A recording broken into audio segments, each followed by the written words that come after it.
Hey gang, Will here from the Ashland Fly Shop with a fishing report for you for right at the end of August going into the first part of September, our favorite time of year to fish the area, getting into our peak season. So let's do a little Steelhead Roundup for you.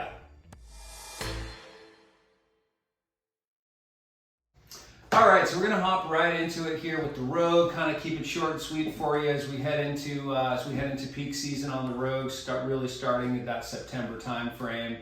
The Rogue is looking really good. We're going to focus on kind of the upper end. We talk about quite a bit down through about Rogue River. We're still seeing fairly high water temps down below that. We are seeing some really good cooling in the evenings, but you know, some of those daytime temps are still kicking up there a bit, water temps. So let's talk about the upper river a bit. It is looking good. We got flows coming out of the dam. They've creeped back down a little bit to about 1,100 or so coming out, so that's good. We're looking at around the same on down around Dodge Bridge, so not much fluctuation there. I think around 1,200 or so coming out of down around the Dodge Bridge area. So really good flows. We will see the water level start to creep down as we get past this first week of September into about a week and a half into September. We will see those flows start to creep down, and that really is a really big cue to really get after it on the Rogue. So, but I would say just in the last few days, we've had some really good feedback from our guide trips. People swinging flies are starting to see fish come to the swung fly a little more readily. So as I kind of anticipated, we're really kind of getting into that. Amazing water temperature swings out there based on, you know, daytime air temps, you know, still getting up into the 90s, mid 90s, high 90s. So 10-degree water shifts. So you really want to focus on that early and late part of the day. I still really recommend that. That's when the fish are going to be the most active. But, you know, you can like push that a little bit further now out into, you know, noon and a little bit later. I would say that afternoon, you know, till, you know, that early evening, like that's just going to be really high pressure, bright, higher temperature water for the fish, and not the best time to be out there, but if that's the time you got, go for it. Probably going to find that nymphing's going to be a little bit better technique for you to get down into those slots and cuts where the fish are going to kind of pull down in there a bit, but swinging flies, definitely, I would say early and late is where you're going to really have the most activity. You know, as we said in the last report we did a couple weeks ago, we're still looking at the same types of flies.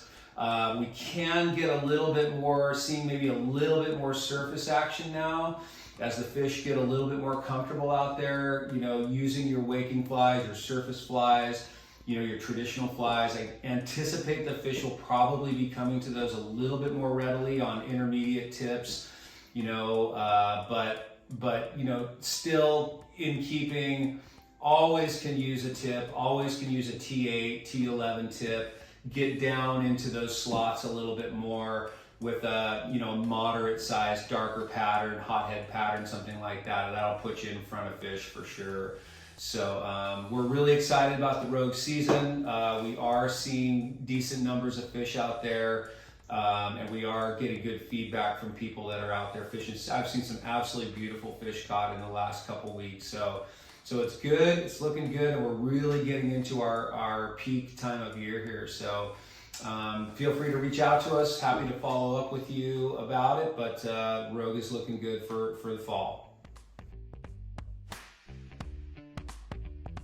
Let's talk a little bit about the Klamath. I kind of brushed over it last week just with some of the issues that are going on down there with the McKinney fire. That's been a real tough one, you know, upstream of Sayat and that kind of Klamath River, Horse Creek area, an area that we fish a lot in the fall. And it's fairly devastating fire down there. Took out a lot of riparian. Fortunately, we had a really good thunderstorm that came in after it, dumped a lot of water on it, which was a blessing and a little bit of a curse because it was very heavy rain and dumped a ton of debris into the river. So we did have a fish kill downstream, really amazing, like zero oxygen in the river for miles and miles. So that was fairly devastating. There weren't a lot of adult fish in the river at that point.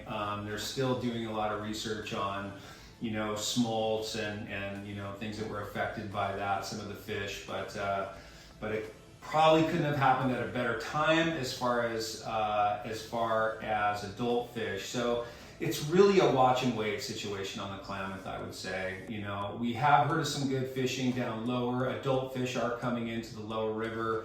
The cooler nights are definitely going to get them moving, but it's really hard to say what to expect, you know, in that section of river that we really enjoy fishing, from the Syad Valley upstream, downstream. Boy, it's really going to be tough to see. It's really just a watch and wait, as I've said. It's going to depend a lot on if we have early precipitation. There's really a lot of loose debris on those hillsides that is going to get into the river. One positive that a friend told me is that river came up so much with those thunderstorms, it trapped a lot of that crap in the riparian, the trees and stuff higher up. So a lot of it didn't get like lodged in the river. So that's interesting, and we'll see what that looks like as we get more into season. You know, this time of year, early September, we really don't get down there and fish much because the water temps are still pretty high. But as we get later in September into the very first part of October, we do spend a fair amount of time down there. I've done a couple hosted trips down there, and those are on kind of a watch and wait situation as well. So a lot of people are looking at it and trying to figure out what that season's going to look like, and we'll just have to keep you in the loop on it. You know, we love to fish down there, and I know you do too. So we'll just keep you in the loop on that. All right, so we are off and running for our peak steelhead time. Remember, the beginning of September starts the fly-only section on the upper rogue above the Fisher's Ferry boat ramp, you know, all the way up to the dam. So be tuned into those special regulations. Please call us if you have any questions, you want any follow-up on any information, and we will keep you in the loop. Thank you so much for watching, and we'll see you next time.